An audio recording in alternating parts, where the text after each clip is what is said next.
one of the great TV show is Ugly Betty. You remember that show? That's a left field. I'm sorry. But I remember. Okay, good. Well, she does get pretty at the end, by the way, ladies and gentlemen. The last season, the season finale. You gotta wait. Yeah, you gotta wait. She gets a haircut. But the best part is that one of the episodes so powerful. She takes a communication class. Okay, that's my degree, and the professor tells her that you're gonna go to different bars, and by the end of that night, you should come up with at least 15 or 18 contacts, like business cards, phone numbers, where you can network. And I love that tip because Betty actually wins. It's a competition for the class. She wins.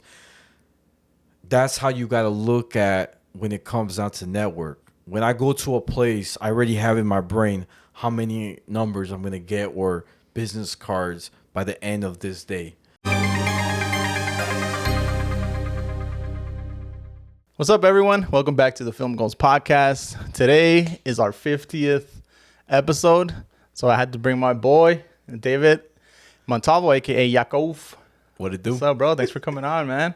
I figured we'd just come talk shit and hang out for my 50th episode. And, I learned from you because you don't stop the podcast shit, bro. You keep going with the episodes. How many episodes have you done, do you know? Man, I lost track. I'll be honest with you. But I have already 400 videos. Damn. So 400 episodes. Pretty much, we got to be technical mathematics. You know what I'm saying?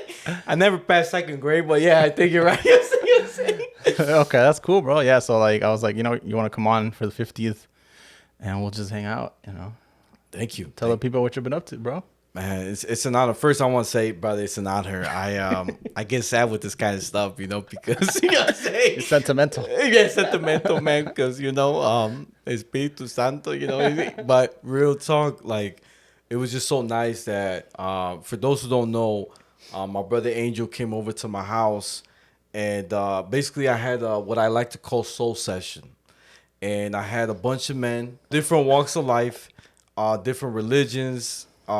Different faith, different backgrounds. And I told Angel, I have a special guest who's going to come. And you're like, who? And I'm like, I can't say, but he's coming. You know what I'm saying?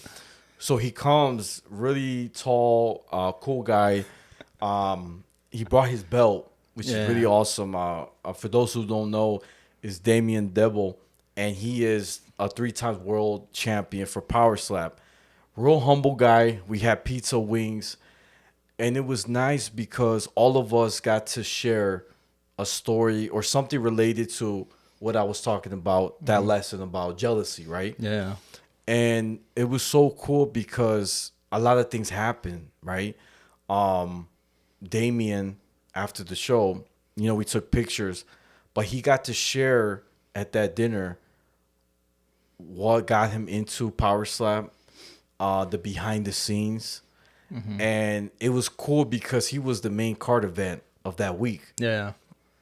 But even Angel was like right next. You were literally right next to the VIP. And it's crazy because Damien, I've had him on the podcast like maybe 4 or 5 months before I met him in real life. Oh, wow. For me to text him and say, hey, do you want to come over for a soul session? I'm thinking he's not coming because he don't know me. Right. So that was the first time you guys saw each other in person? Yeah, first time. Oh, okay. And he told me. You told him to bring the belt? Yeah. He asked me. He's like, I'm gonna get robbed. Right. He said, what should I bring? I said, bring the belt. You know what I'm saying? So they know you're real. Okay. So set up. He's the heavyweight champion in slap boxing, right? Yeah. So yeah. Power slap. Yeah. Which is like slap boxing. Yeah. If you think about it, you're right. So it was cool because at the end of that night, and a little behind the scene for those who don't know, my boy Damien thought that because this was his first impression, he didn't know what was gonna happen. Mm-hmm. He thought he was gonna get robbed too, so he brought his duffel bag just in case he needed to use it for self-defense. It was so funny, but he said that when he saw me with open arms, he was like, "This is a cool brother." And after that, look how crazy the universe works, right? I just wanted to have a good night with the boys, have a good time. And The next day, he hits me up. He's like, hey, fam, you think we could get some tacos or burrito? I'm hungry. And you know my favorite spot. Yeah. Taqueria de Sabor. That's my favorite spot on Sahara. So we went there. I actually brought it to him. We had the burrito, having a good, long conversation. And then he goes, hey, bro, there's a Power Sap party happening in Circa at the Circle Swim. Do you want to go? I said, brother, I don't got no ticket. I don't know how to tell you this, but I ain't got no ticket. I just came to eat with you and then leave. He said, brother, for real, you want to go? I said, but how? You with me. I got you. I'll say you're my cousin. For real. I was like, all right, I guess we look alike. So we get there, and it's crazy because this is lady, she's real pretty. She said, hey, how can I help you guys? And my boys weren't holding the belt. Oh, I'm here with Power Slap. Oh, okay, great. Thank you for coming. We got everything ready. Come through. And who's this guy? Oh, that's my cousin. So she let me get through. I get in here, okay? One of the coolest experience. Even the security guard had to stop us. He goes, because you go through a metal detector. Yeah. He goes, bro, this is so cool. You're a champion. Like, he's showing all the security guards. Hey, guys, he's the champion. We get inside. You ready for this? I don't have no like expectations. I don't know what's gonna happen. I meet all of the biggest fighters from Power Slap and from the TV show season 3 that came out recently. They're all there. Of what show? It's called Power Slap. Oh, it's a TV show too? TV show. Oh, okay. Yeah. See, I'm Road to the Title. Oh, okay. And it was season 3. So gotcha. all the cast was there. And the biggest sponsors, you could say, or who basically do all the marketing for Power Slap, it's called Slap News. They actually hosted the party. They were there and doing live interviews. Crazy thing, ladies and gentlemen, I was the only podcaster invited outside of Slap News that was a guy. There was a male, a girl who has her own podcast. But I'll be honest, I have more episodes than both of these cats. And I've been in the game longer. So it was so cool to meet them, exchange numbers, and like meet them as a personal level. So that's what I've been up to. That's dope, bro. So let's back up. How did you get involved? Was that the first time getting involved with Power Slap? Because you had a lot of people from Power Slap on your podcast. Yeah. So how did that start? How did you make that connection? Oh, it's a beautiful story. I'm happy you brought that up. A great question. So this is back in the Super Bowl weekend. I met Vern Cathy, known as the Mechanic, one of the Power Slap fighters. And me and him, we actually got invited to go to a mansion party the same day I met him. I said, hey, you want to come with me? I'm going with the not Logan Paul and the not Jake Paul, who look alike, you know. Yeah. You want to come with me? He's like, yeah. So we go. I meet his wife, real nice person. We get to this party, okay? I meet so many YouTubers. I even met the people from Fresh and Fit podcast. One of them, I forgot one of the guys anyways. So it was a cool experience, right? And then me and Vern, we kept a close contact relationship. He invites me out again. He said, hey, I'm coming to Vegas. I'm like, cool. He's I'm staying for like a couple days, but there's one night I want to stay an extra day. Can I stay at your house? I said, oh. I said, it's an honor. I said, come through. So I let him stay in my house. I said, look, bro, I'm going to let you know, but I work the next day, 4 a.m. at the hotel. So I can't chat in the morning. I'm going to be gone. He's like, all right, cool. So crazy thing this day, it was a weekday, okay, Wednesday. Ladies and gentlemen, I did invite my brother Angel to come out. Oh, you did? I did, but my boy says... It was a weekday. Yeah. He's like, I ain't going out. I said, brother, I got a celebrity with me. You should come out. You're like, brother, it's Wednesday night. It's already 8 o'clock. I'm not coming out. You know what I'm saying? I already in my PJs. I got sad. You know what I'm saying? So I invited Chris, right? You know Chris from the Crimson. We went out. We went to Area 15. Went a few bars. And then we head to Fremont. He's never actually partied at Fremont. So we get there, and guess what? You're not going to believe who was there. We see all these security guards at one of the bars at Cheap Shot, And you know who comes out that door? Dana White. Coolest experience. He tells Vern, come inside. He jumps over the ropes, right? The security guard go, hey, you can't come in. He goes, that man right there is my boss. I have to do what he says. Oh, my bad, sir. Right this way. He goes in, right? Me and Chris are like, yo, we got to get into this party. I don't know what's going on, but we got to get in. So me and Chris hop over the ropes too. And the security guard gets in our face. Hey, yo, what are you doing? I said, okay, that guy that just jumped over, that's our boss. And we're his security guards. You know what I'm saying? His bodyguards. Oh, my bad, sir. Right this way. So we get in, right? Dana White is there. Craziest thing. Mm-hmm. He says he's happy to meet me. Shakes my hand. We take a picture. He introduced me to his son, Dana White III. Really cool, humble guy. Me and Chris are the only people that are not fighters. I mean, I know how to fight. I'm going to be honest. I know martial arts, but I'm not considered like them. Like, do this full time. You don't have the ear thing. You can't fight. Right. I mean, cauliflower ear. Yeah. I eat a lot of lettuce. You know, I don't have that. You know what I'm saying? They like cauliflower. You know, so that's why they get a lot. You know, but it was so cool to be in a room full of the biggest fighters in the world. Yeah, and to hang out with them. And Dana White said to me and Chris, anything you order, like drinks, it's on me. I said, Chris, I can save money. Yeah. I was gonna do that. Yeah. I said, brother, we can save money. I was so happy. We got lit. One of the best times of my life. Mm-hmm.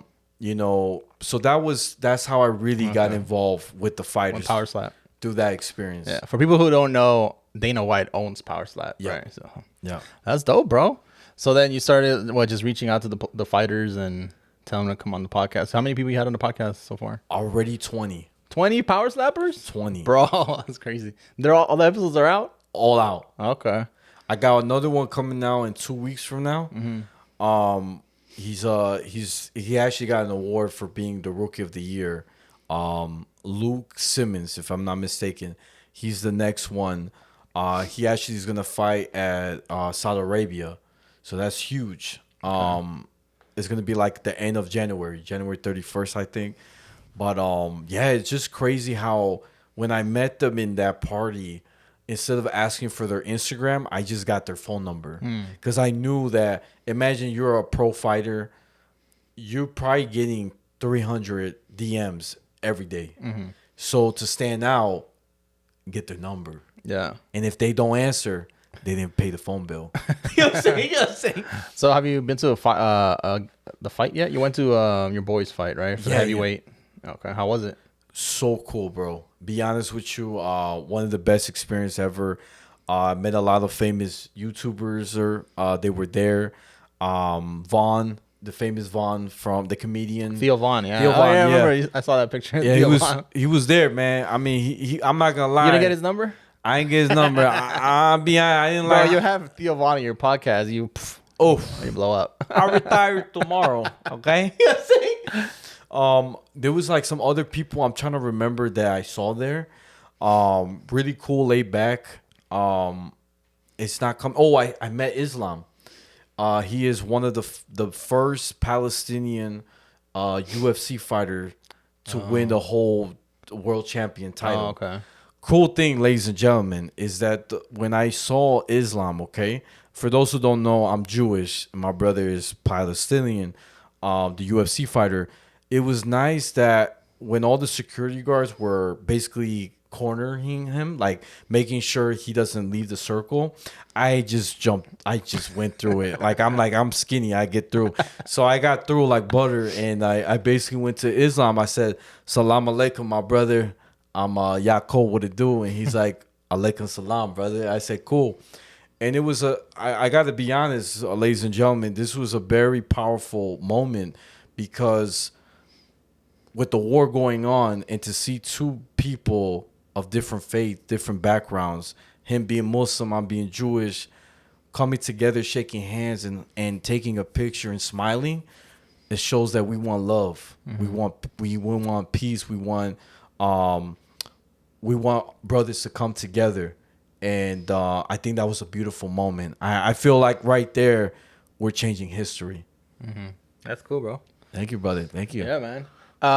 So like you talked about getting people's numbers and stuff, and you said you wanted to talk about like how to network, like a way to network to like but you're like extroverted. So you don't have no problem going up to people and saying what's up, but like if you have like tips or something to say to people, like the correct way to network or how you do it.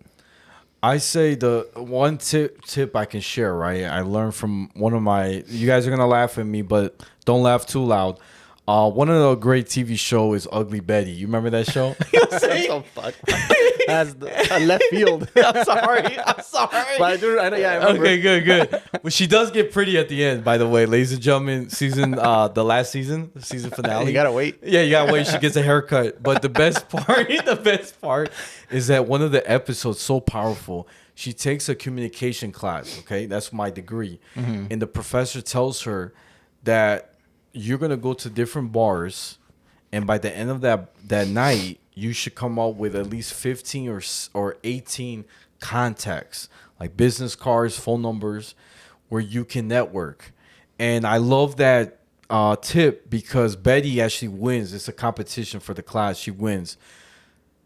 That's how you got to look at when it comes down to network. When I go to a place, I already have in my brain how many numbers I'm going to get or business cards by the end of this day. If you don't reach that goal, you didn't really try. That is something that I took from the show. I would say that inspired me, right? Yeah. You have to, even with women, right? Your boy's single, ladies and gentlemen. I don't know if you know, Bachelorette. The show's coming out. Whatever you call it, I'll be there in the king chair and waiting for one of you to make the first move. Not just kidding. But the cool thing is like one of my mentors taught me, who's like a dating expert, I would say. He told me that you have to go out anywhere you go and you meet somebody, don't matter if they're not attracted to you in your eyes, whoever, try to get their number. So when I'm at the grocery store and I see this pretty girl, it's a technique I always use, but I see a pretty girl, or even if she's not pretty, I still try to spit game. Because he said, if you don't do this, you lose your cardio. This is actually technically like him. He said, this is cardio. So I see a girl and she got a lot of groceries in the cart. And I said, what are we making tonight? Look like we're going to make a nice dinner. And she looked at me like, ¿Qué dijo? What he say? And she goes, oh, I'm about to make some like bomb ass pasta. I said, damn, girl, you know what we need now? We need some wine. So I just added myself in the conversation. I got her number ready. So that's a way I kind of do that, right? He actually gave me a goal that every week I have to have at least 10 numbers from a girl. Because if not, this went from networking to dating advice. Yeah. I mean, they go hand in hand. You know what I'm saying? They go hand in hand. But in a way, you're putting yourself out there, right? Yeah. You never know who you're gonna meet. Like yesterday, this is something I could share with you guys. I met a firefighter, who actually is from Vegas, who is going to California, Palisade, right, where it happened, the fire. Yeah. He actually needed help. And I felt like yesterday was a day I felt like I did a change, what we call in Judaism a mitzvah, a commandment. We did a good deed. And it was so cool because he's like, brother, I need help, getting to point A to point B, but I'm struggling. I need help. I said, man, and he told me his cause, like he's going there to help pull out the fire, but I need help because I might just be stuck there, and I said, brother, let me help you. I got you. I got a couple moves, and when I helped him, right, coolest thing ever, I got him going, got him everything situated he needed, right? He needed a car, got that. He needed this, I got it. When I said bye to him after helping him, I said, can I do a little prayer for you? He said, yeah, for sure. And I just said, God, thank you for allowing me to meet this wonderful person who's willing to help the people in California to pull out the fire. And I pray that you do what you have to do and get home safely. And he said, amen. It was like a beautiful moment. Okay. He's like, I never had no one pray for me when they do something nice. Usually it's just, thank you, take care, Merry Christmas, Happy New Year. Or, like something simple or thanks. But he said, you stand out from doing that, so thank you. And I said, yeah, man, I want to be able to do something nice. So that's something I wanted to share. That's dope, bro. We also want to talk about the movie, the 14 Days Anthology. The funny thing is that you were telling me you shared it with people. And then they're like, oh, well, we're waiting for David to show up. And you're like one of the last people in the movie to show up. But thank you for sharing it, bro. I appreciate it. But yeah, man. So for you guys, if you haven't checked it out yet, 14 Days Anthology is on the YouTube. So check it out. It's like an hour film. It's about the pandemic. We shot it like 2 years ago or something like that. Yeah. And it went through the festivals, and now I decided to release it in the beginning of the year. So, and thank you for putting it on YouTube, because my family, they couldn't come to the premiere, so it means a lot. oh yeah. Thank you. What did they say? So I got so much to tell you. So guys, ladies and gentlemen, let me tell you how I met Angel. Okay, this is a very important. I shared this probably millions of times with him, right?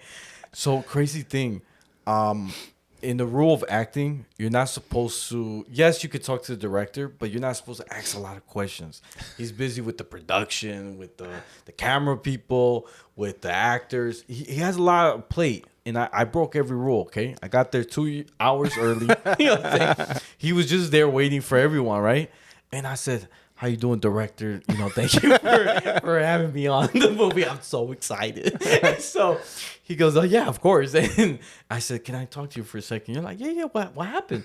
I said, well, I just want to tell you, I got your email. You're like, oh, good. It's good you got the email. And I said, yeah, but I saw something amazing. You said that you want more diversity. And I said, how would you like to change history? And you're like, you don't like the script? I said, I love the script. I just want to add a little cherry if we can. And you're like, okay, tell me, what is it? So I said, look, brother, how would you like to be the first director to have a Mexican Guatemalan Jew in history? My boy goes, you Jewish? I'll get to that in chapter 2. But I just want to see if we can make a change. I said, look, Jewish people, to represent our faith, we wear our yarmulke or kippah or a hat, right? Like what I'm wearing is a hat. A beanie, actually. It's a beanie. My bad, ladies and gentlemen. Sorry, Target. But the crazy thing is, you're like, you brought it. I'm like, yeah, I got purple, red, yellow. I even got white. You're like, wear the white one. It looks better. I said, all right, cool. Thanks, brother. So I wear it. And the crazy thing, this is for a lot of people don't know.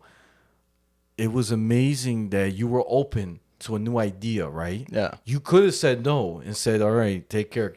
Get back in line. You know what I'm saying? Your seat's over there. Yeah, right. You're talking too much. I got to get my coffee. But it was so nice for you to open up and to allow me to share an idea. And we made it happen, right? One thing I could brag is that when we did that scene of everyone panning, right? Saying, and ladies and gentlemen, my line was just so powerful, is I'm a survivor. So cool. So sentimental, philosophical. It was deep. Yeah. Because in a way, it was like I'm fighting for my chance to change the movie too. I made it happen, like you helped me. And it was so cool, that moment to be that. But there's another thing that you forgot to tell the fans. When my boy was doing the panning, right? Everyone was saying the line, I'm a survivor. My boy only did one take with me, ladies and gentlemen. That's how you know I'm a real actor. You know what I'm saying? Because when I came up, right, I did my line. Oh my gosh. Great job, Dave. All right, next guy. All right, cut. That's a wrap. Yeah, that's a wrap. And then the girls, we got to do it again. You need to go a little louder. You're too nervous. You're shaking. You know what I'm saying? No, that was a powerful scene, bro. It was good. How did you feel being in it? Because do you remember? I mean, that was 2 years ago, but being in that room and like it was like everyone was just like bawling and yeah. To be honest, I was shocked because everybody was getting very emotional, so I could feel the pain, right? I think what's also really cool about the movie that people don't know is that when I send it to my friends, right? Even at the premiere, they even said it. They like, we're happy that David was at that scene with all the group therapy, whatever you call it, or the AA meeting, whatever. It was nice that there was a male in the room because a lot of men are not represented in the media for domestic violence, being a victim, right? Right. And that's a big issue. I, as a person, I witnessed and I've experienced it from my own relationship. And it happened to me.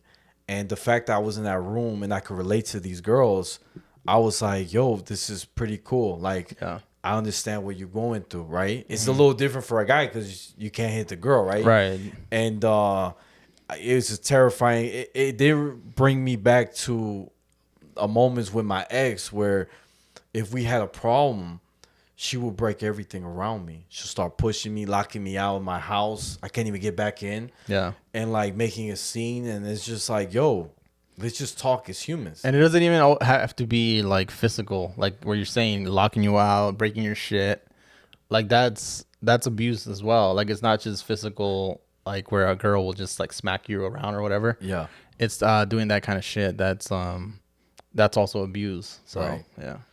So I have love for the movie. And I want to say this from the deepest of my heart is that since that movie and us hanging out a lot, I'm going to be honest with you guys. You're going to like this part, but Angel is actually, I consider one of my closest friends because I don't really allow a lot of people in my house.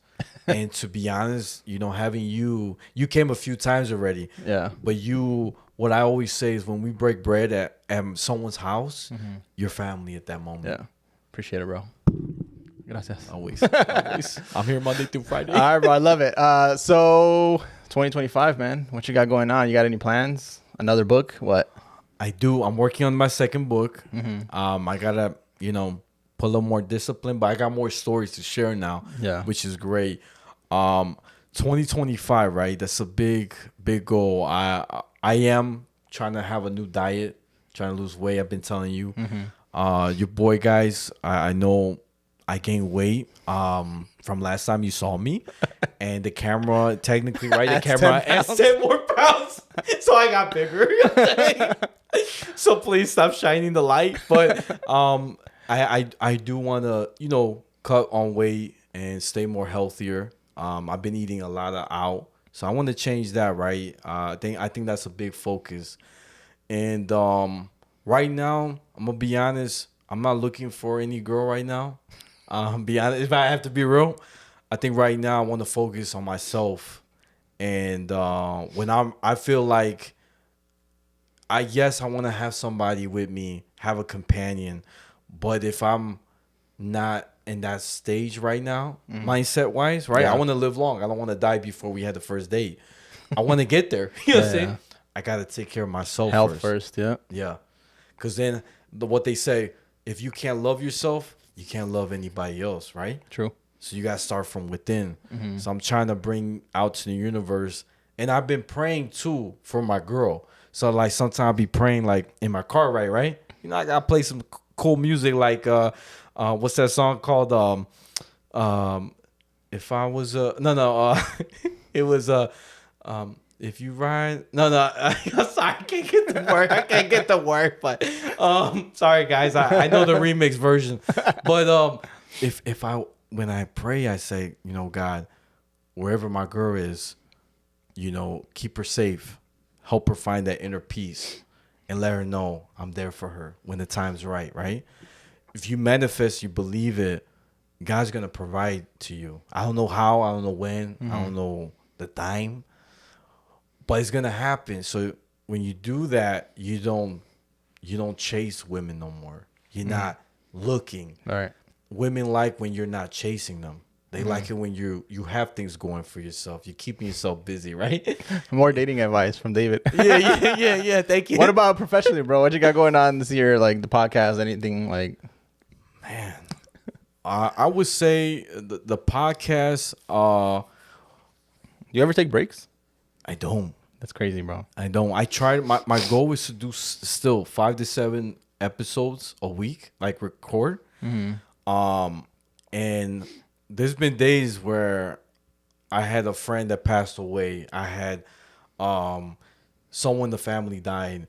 I got sick, and I had to still post a video. Yeah. One thing that I can share that, and I can be honest with you, this is something nice. It's like an advice.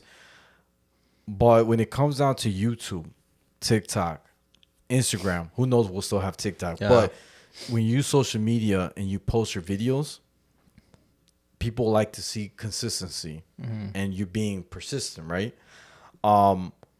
They don't care if your brother died, the audience. They don't care if you got sick, you broke your leg, got in a car accident.